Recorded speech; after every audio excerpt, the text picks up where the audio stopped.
안녕하십니까. 청락입니다. 오늘은 진시황 죽음 과정을 먼저 할 순서지만은 일단은 유명한 진시황릉에 대해서 먼저 한번 알아보고 진행하겠습니다. 진시황의 왕릉은 안흥하고 같은 시기에 시해온 아방궁이라는 게 있는데 거의 뭐 연인 7, 80만 명이 참여해서 만들었습니다. 아방궁은 현재 살기 위해서 이제 만들었고 진시황은 죽음을 대비해서 만든 게 왕릉인데 지금 아방궁은 남아있지 않기 때문에 사료상만 남아있는데 그거는 뭐 더 이상 설명할 것 없고 지하궁전인 이제 능묘에 대해서 한번 알아보겠는데 이것도 30년간 이제 70여 명의 인부가 참여해서 만들었다고 합니다. 근데 그 사람들은 죽고 난 다음에 능만 만드는 게 아니고 사후세계를 믿었기 때문에 보통 즉위하자마자 바로 만들기 시작합니다. 그래서 여산이라는 곳에 이제 여산이라는 곳이 어딘가 하면 함량하고 장안은 이제 강 하나 사이에 두고 있는 타에 또 갈라져 있습니다. 다리만 하나 건너면은 함량에서 장안으로 갈 수 있고 물론 장안에서 함량도 갈 수 있는 그런 지역입니다. 그리고 거기서 한 차로 한 40분 정도 가면은 진시황릉을 만나볼 수 있습니다. 제가 뭐 이렇게 하는 거는 실제로 이제 거기 가봤습니다. 가봤기 때문에 얘기하는 거고 가면 처음에 딱 내리면 어떤 시골 동네인데 되게 평야 지역이고 시골 동네를 막 지나가는데 되게 그냥 왕래를 가는 게 아니고 그냥 시골 동네에 방문하는 것처럼 막 갑니다. 가다 보면 저 중간에 가는 산이 하나 있습니다. 산이 높이가 뭐 한 150m 정도 되는 산이 하나 있는데 그 주위에는 산이라는 게 아무것도 없고 완전 평야인데 그 하나만 딱 있습니다. 저는 왜 산이 있나 싶었는데 그게 바로 왕릉이라고 합니다. 그게 바로 진시황릉입니다. 거기는 이제 얼마나 되는가 하면은 이제 그 이후에 이제 뭐 발굴 스토리가 있잖아요. 어떤 한 해에는 70년대인가 가뭄이 되게 들어서 한 마을에서 그 동네에 진시황 마을에서 우물을 발견하려고 일을 하는데 이상한 게 돌 같은 게 하나 딱 걸려서 혹시 뭔가 싶어서 꺼내보니까 병마용 있습니다. 정말 인형인 줄 알고 되게 또 그것도 신기해서 그거를 몇 개를 발굴해서 그 조만한 이제 박물관 다니고 거의 뭐 그 당시에 한국 되게 못 살았기 때문에 그냥 그 건물에다가 보관해놨다 몇 개. 그랬는데 이제 그 소문이 조금씩 나기 시작하니까 이게 신기해서 사람들이 이제 자꾸 저 지역을 파보니까 한 개가 아니고 막 여러 개가 계속 나오는 거예요.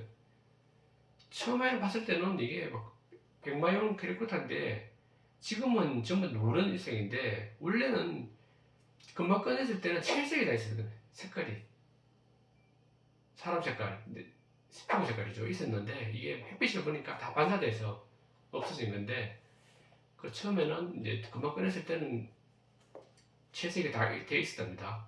그 채색된 거는 지금 거기 안쪽에 보면 진시황릉 거기 보면 박물관 하나 만들어 놨거든요. 그 안에 보면 실제로 되게 유리관 속에 넣어놔서 깜깜하게 해놨습니다. 햇빛을 보면 색깔이 바르기 때문에 보관할 때 이제 그렇게 보관해놨고 다른 부장품들도 보면은 이제 따로따로 이제 분리해서 사실 병마용 캐릭터 안에는 사실 우리 이런 보는 거는 무장하지 않은 상태. 근데 뭐 손모양이 보면 칼을 쥐고 있는 그런 손모양 아니면 활을 당기는 그런 모양으로 있거든요. 실제로는 실제로 무기를 가지고 있었는데 그거는 다 빼서 따라 보관해놨습니다. 그래서 우리가 보는 거는 이제 무기 없는 상태에서 보는 거고 실제 처음 발견됐을 때는 칼이나 뭐 활 이런 거 다 들고 있었습니다. 실제 문명에서는 그래 발견해서 이제 점점 세상에 알려지게 됐는데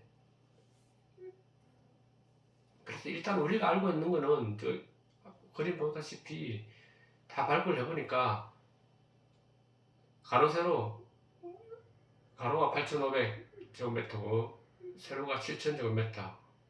엄청난 거죠. 8.5km, 7.0km. 그 웬만한 도시가 들어가는 크기인데, 그 안에 중간쯤에 이제 산처럼 보이지만 그게 왕릉입니다.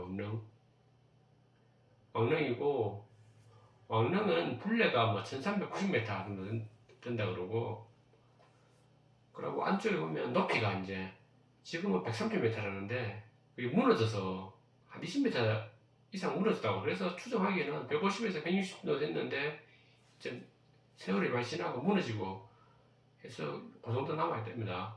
그리고 지금은 이렇게 매끄럽게 해놨는데 그 위에가 전부 나무. 멀리서 보면 산이에요, 산.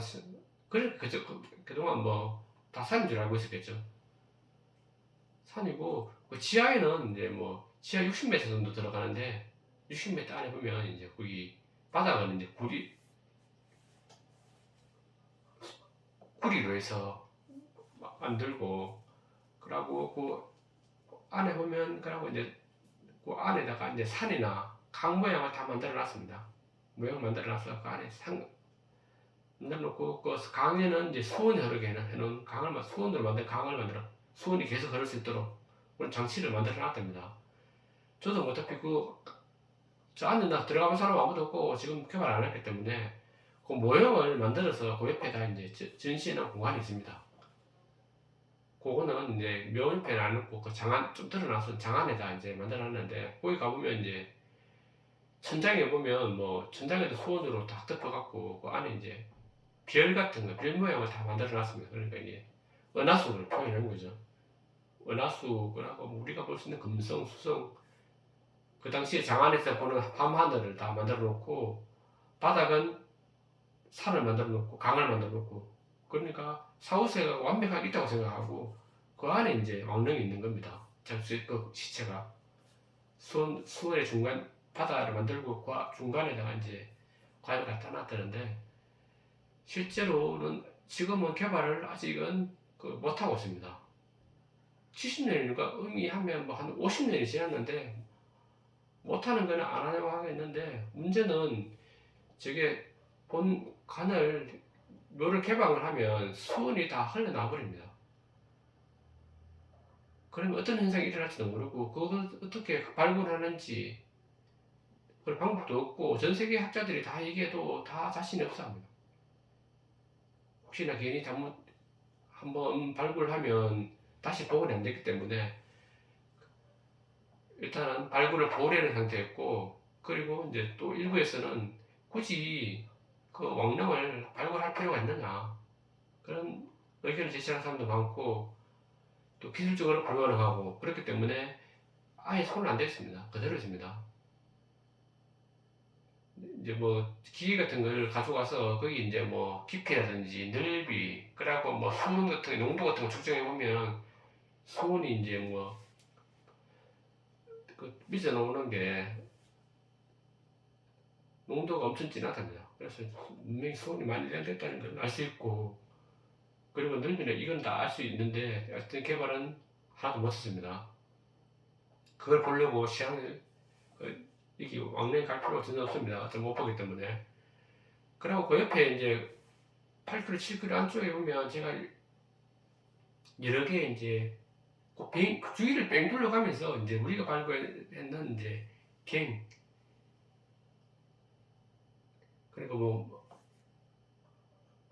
병반이 발견됐는지 하는 거는 그 주위에 있는 겁니다. 주위에 그게 지금 한 10몇 개가 발견됐다는데 아직도 다 완전 끝난 게 아닙니다. 1호갱, 2호갱, 3호갱을 일단 발굴하는데 저 현장에 가봤는데 거기 이제 1호갱 같은 경우에는 한 명 40년, 50년 됐는데 아직도 발굴하고 있습니다.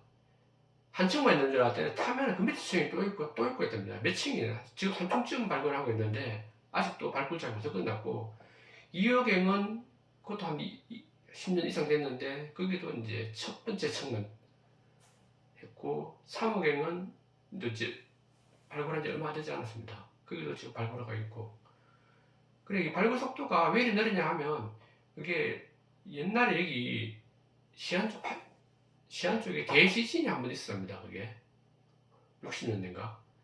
그렇기 때문에 그 병매형들이 그 지진이 그걸 지나가기 때문에 많이 쓰러지면서 많이 깨져 있습니다. 깨져 있기 때문에 그걸 발굴해서 하나하나 맞춰야 됩니다. 이게. 그렇기 때문에 시간이 엄청 많이 걸리고 맞춰서 이제 완전 형태 만들어야 되겠죠. 그리고 이제 중국 사람들은 또 생각이 우리와 다르게 되게 느긋합니다. 우리 같은 경우에는 뭐 경주에 그 발굴하는데 일본 애들도 많이 했지만 우리나라 사람들도 막 아무 계획 없이 발굴하는 바람에 발굴 과정에 파손이 엄청나게 많이 됐거든요. 그런데 얘들은 이제 일반 느긋하기 때문에 웬만하면 원형대로 발견하려고 50년 동안 지금 계속하고 있습니다. 그 발굴 책임자나 그 관계된 인사들은 지금 3대째 하고 있다고 들었습니다. 할아버지부터 했는데 아버지하고 그 다음에 이제 손자까지. 그래서 계획은 뭐 언제 끝날지 알 수 없고 몇 병이 안 걸리겠나 그렇게 얘기합니다. 그 얘기할 사람들이 그 현지 관계인데 물어보면 이제까지 한 2200년 됐죠. 2200년 동안 묻혀 있었는데 지금 우리가 뭐 100년 몇십 년 더 땡겼다고 해서 뭐 달라질 게 뭐가 있겠느냐.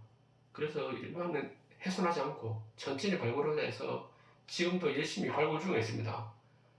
그러니까 발굴하면 그 옆에 이제 박물관도 하나 짓고 그 유물량이 엄청나게 많기 때문에 박물관이 거의 수십 개가 나올 수도 있습니다. 여기는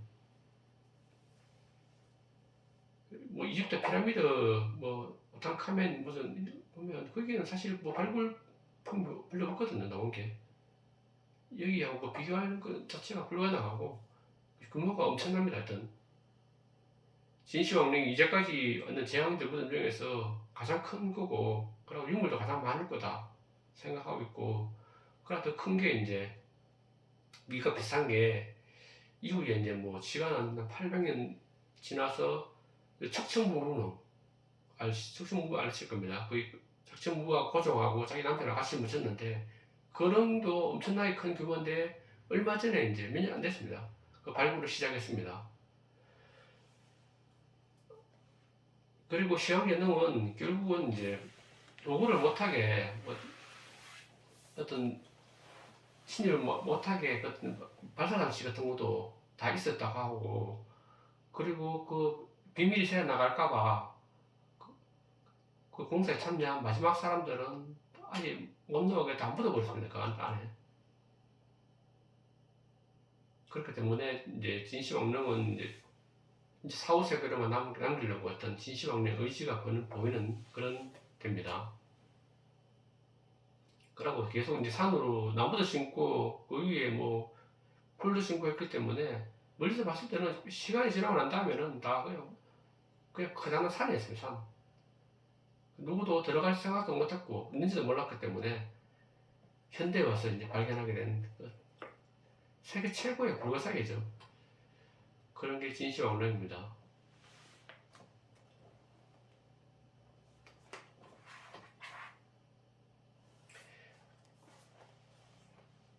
진시황릉에 대해서 이제 알아봤고 이제 그러면 진시황에 대해서 이제 마지막 순행길에 대해서 알아봤는데 진시황은 이제 순행 도중에 이제 5번째 순행에 떠났습니다. 순행을 굉장히 많이 했습니다. 전국을 통일했으니까 그 지방이 아직까지 안정되지가 않았고 그리고 뭐 색깔이 너무 분명하니까 그 사람들이 왕의 명을 따르는 것도 아니고 정부 말도 제대로 안 듣고 하니까 그래서 이제 어떤 통일된 어떤 왕조라는 것을 보여주기 위해서 진시황은 지방 곳곳을 돌아다니면서 순행을 하는 겁니다.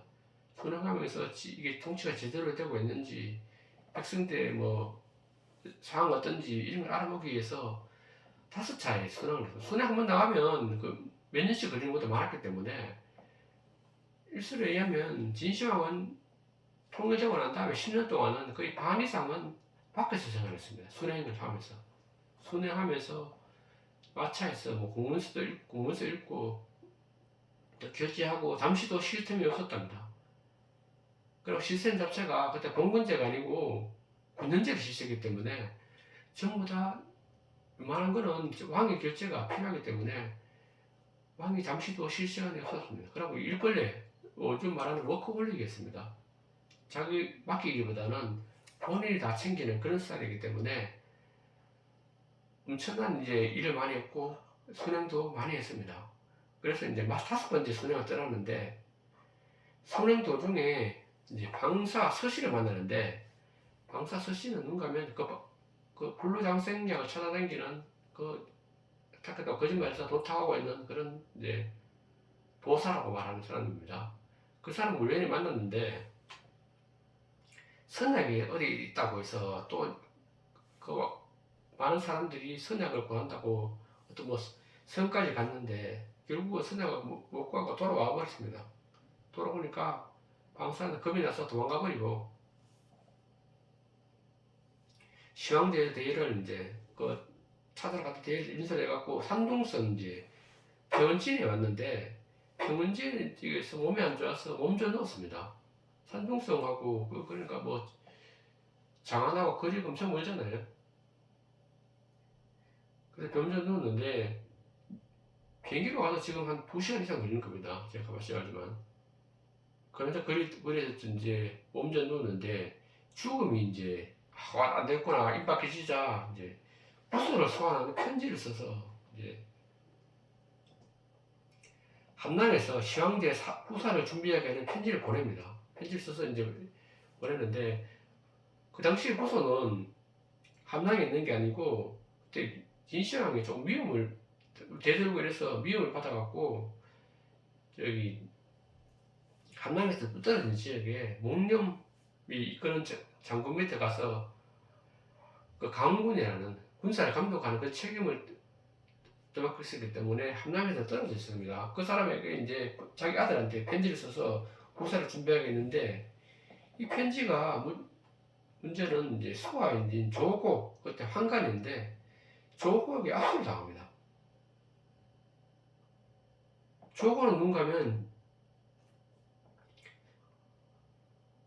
조고는 이제 호의 작은 아들 진시황의 작은 아들 호해라는데 호해의 스승이었습니다. 스승이었는데 조고는 당연히 그러니까 자기가 가르치던 제자가 항의를 이어받기 원했고 그리고 조고는 또한 이제 부수를 되게 두려워했습니다. 부수 두려워했고 그리고 목념이 부수가 당시 신임한 장군이었는데 목념의 동생 몽우야 조고가 이제 원수직을 했습니다. 그래서 이제 내가 부수가 왕이 오르면 나와 우리 집안에 화를 당하겠구나 싶어서 부수를 일단은 그 편지를 보내지 않고 자기가 가르쳐버립니다. 그래서 이제 일을 꾸미는데 계속 편지를 안 보내고 있었는데 문제는 210년 7월에 시황제가 이제 수행 도중에 맨 산둥성입니다. 사고 이제 죽음을 맞이합니다. 50세에. 그러니까 결국은 죽었으니까 빨리 함량으로 들어가야 되는데 조고가 편지를 가르치고 그리고 사망 사실도 알리지 않았습니다. 그래서 이제 이사하고 이제 상의를 합니다. 이사는 당신도 어차피 지금은 시황제의 총리를 맡고 있지만은 이제 부수가 왕이 되면 당신도 위험할 거다. 이제 부귀영화는 끝나고 당신 쫓겨나서 이제 국민으로 살게 될 텐데 부귀영화를 계속 유지하려면 내가 미루고 있는 호해를 밀어라. 그러면 당신은 부귀영화도 계속 유지가 될 것이다. 라고 이제 게임에 빠져갖고 결국은 왕의 유지를 탈주하게 합니다. 그래서 이제 왕이 사람이 죽고 나면 그때 여름이기 때문에 부패가 막 시작되거든요. 며칠 지나서. 그래, 냄새가 나니까 하면 혹시라도 이제 다른 사람들이 의심하기 때문에 그 스프레이에다가 전부 다 그 절인 물고기, 썩은 물고기를 거기다 술에다 다 씻게 합니다. 그러면 그 냄새가 강하기 때문에 그 썩은 냄새가 사시체 썩는 냄새가 안 나고 절인 물고기 냄새가 안 나기 때문에 이제 사람들이 심을 피하기 위해서 이제 그렇게 했습니다. 가는데 뭐 엄청 시간이 많이 걸리기 때문에 그렇게 했고, 부소는 그래서 이제 부소는 목님하고 이제 30만 대군이 끓이고 이제 그 함남에서 이제 300km 지점이 있는데 상군에 출전하고 있었는데, 이제 유서를 이제 날짜는 유서인데 내용이 뭔가 하면, 부소 너는 나라 일을 제대로 못하고 그리고 혼란만 자꾸 일으키기 때문에 자결하라, 그런 내용을 넣어놨습니다. 그 안에다가 편지 내용이다. 실제로 왕이 되라고 해놨는데 실제는 죽으라고, 동생을 위해서. 그런 편지를 또 받아보고자 이제 뭐 부소는 뭐 얼마나 또 자기 아버지 죽어 살지도 모르고 자기 아버지가 나보고 자기라니까 훈하고 이제 했지만은, 부소는 문제는 되게 의심 없고 되게 착한 그런 포생이 지극한 그런 이제 왕자였습니다. 그래서 이제 자초지종도 알아보지 않고 이국시도 있었다 이런 생각을 꿈에도 안 한단 말입니다. 그러니까 와서 뭐 저기 사자는 와서 자꾸 죽으라고 얘기하고, 그러고 자기를 책망하는 그런 글을 보니까 분하게 다 하고 열도 받고 뭐 그랬겠죠. 그래서 마음감이 괜찮았을 겁니다. 그러니까 죽여버리고 하니까 옥룡이라는 장군이 와서 자초지종도 모르고 어떻게 자기를 하느냐, 좀 더 알아보고 그때 가서 아버지 명을 따라 늦지 않다, 좀 일단은 돌아와서 자초지종을 먼저 알아보자 했지만 부소는 거절하고 그 다음날 바로 자결을 해버립니다. 그리고 자결을 하니까 이제 몽룡도 그 자리에서 체포돼서 옥에 갇히고, 몽룡도 그 진나라 통일한 대장군이었고 흉노족들을 제일찍을 막은 대장군이었는데 결국은 허무하게 갇혀서 이제 나중에 죽음을 맞이하게 됩니다. 그래, 이 대목에서 이제 호해라는 인물은 이제 되게 좀 능력 없고 멍청한 애였고, 부소는 되게 백성들의 신망도 많이 얻고 있었습니다. 나중에 반란군들이 부소의 죽음을 숨기고 그 부소와 항연이 반란을 이끌고 있다고 거짓말할 정도로 부소는 되게 신망이 높았는데, 이 결정적인 장면에서 결국 조금만 의심했으면 충분히 자기가 진날 주력을 다 데리고 있었고 몽룡이라는 장군이 지지도 있고 백성들의 질제된 지지를 받고 있기 때문에 조금만 알아보면 이런 허무한 결정을 하지 않았는데, 너무 성급하고 소심이 지극하다는 것도 사실 뭐 맞기도 맞겠지만 성급하고 좀 지혜가 부족한 그런 이제 왕이 아니었나. 결국은 자기가 왕위를 이어받지 못했기 때문에 진나라가 못 가서 이제 멸망하는 그런 사태가 생기는데, 하여튼 안타까운 죽음으로 부소는 자결하고 결국은 조고와 위사에 의해서 호해라는 그 아들이 결국 왕위를 이어받아서 제2대 황제가 됩니다. 그럼 오늘 여기까지 하고 그 다음은 다음 시간에 이어서 하겠습니다.